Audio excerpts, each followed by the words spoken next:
Rapsodi hidupku sempurna dengan Rapsodi. Shalom semua, apa kabar? Puji syukur kepada Tuhan di hari yang baru, di hari yang indah ini. Semoga kalian sentiasa sehat sejahtera dan diberkati selalu. Amin.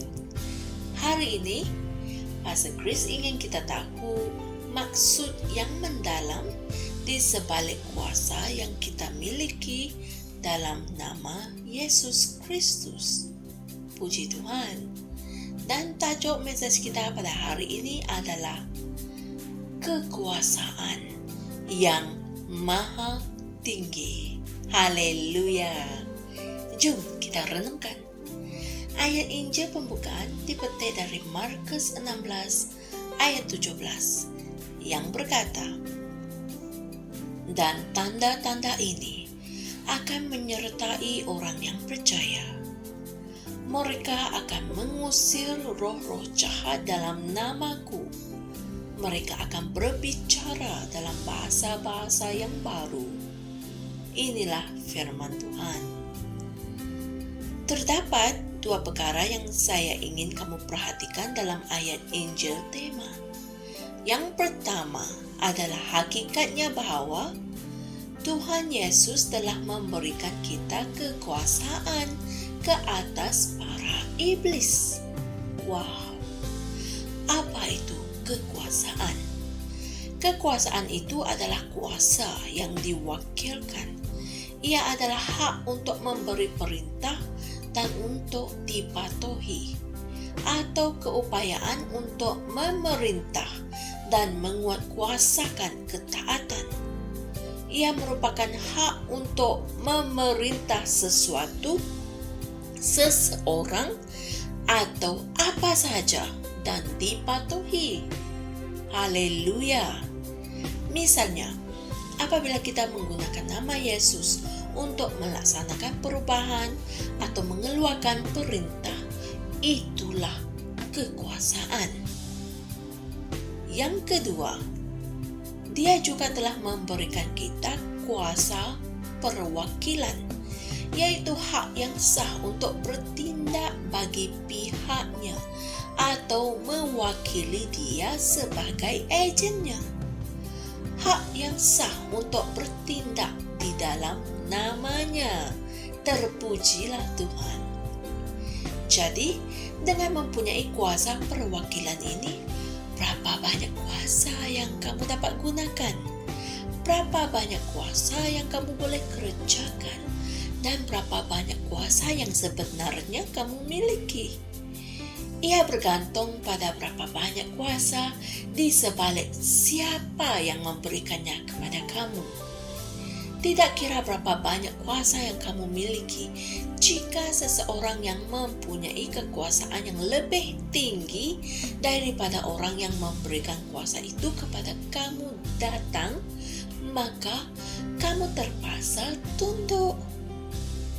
Matius 28 ayat 18 hingga 19 membuat kita tahu tentang kekuasaan guru.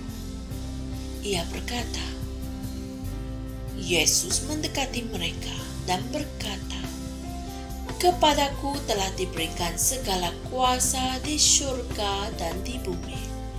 Kerana itu, pergilah, jadikanlah semua bangsa muridku, dan baptislah mereka dalam nama Bapa dan Anak dan Roh Kudus." Inilah firman Tuhan. Haleluya. Perhatikan, Dia tidak mengatakan beberapa kuasa, tetapi segala kuasa. Haleluya.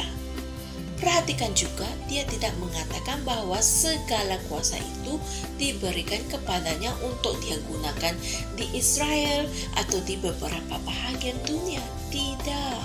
Dia mengatakan di surga dan di bumi. Puji Tuhan.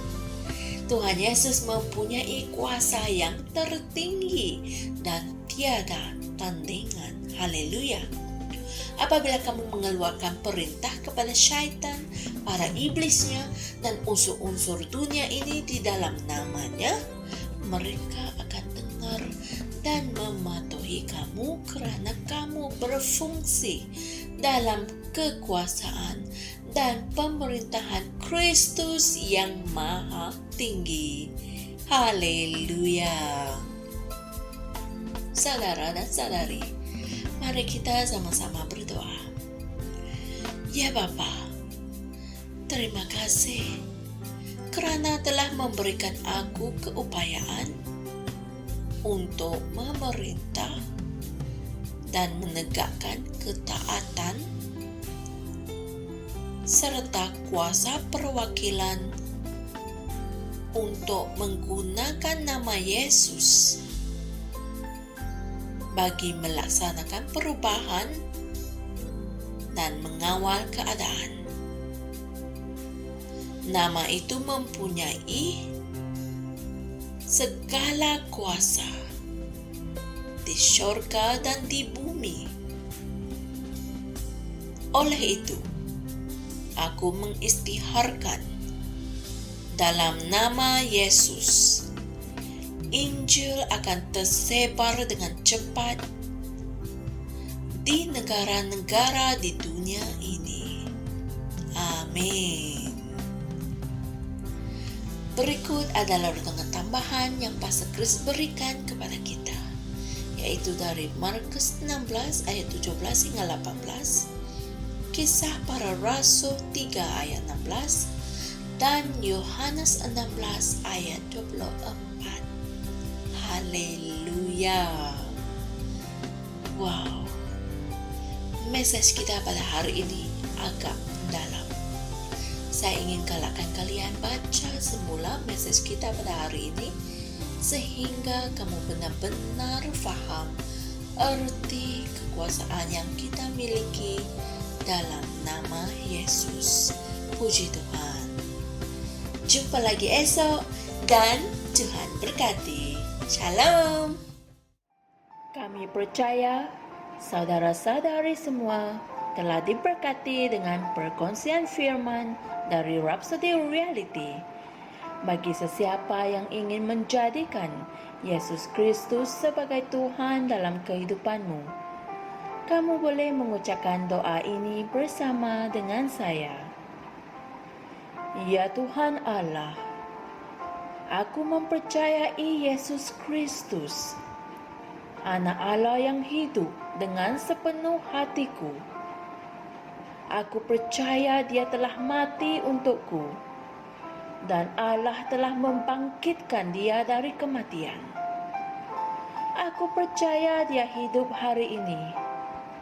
Aku mengaku dengan mulutku bahwa Yesus Kristus adalah Tuhan dalam hidupku mulai dari hari ini. Melalui Dia dan di dalam namanya, aku mempunyai kehidupan yang kekal. Aku telah dilahirkan semula. Terima kasih Allah kerana menyelamatkan jiwaku. Aku sekarang adalah anak Allah. Haleluya. Tanya, sekarang kamu telah menjadi anak Allah. Untuk apa-apa sebarang pertanyaan atau untuk mendapatkan lebih banyak maklumat mengenai bagaimana untuk bertumbuh sebagai seorang Kristian, Anda semua boleh hantar mesej di akaun Facebook kami atau email kami di tni.msia@gmail.com. Sekali lagi, tni.msia@gmail.com. Tuhan berkati Anda semua.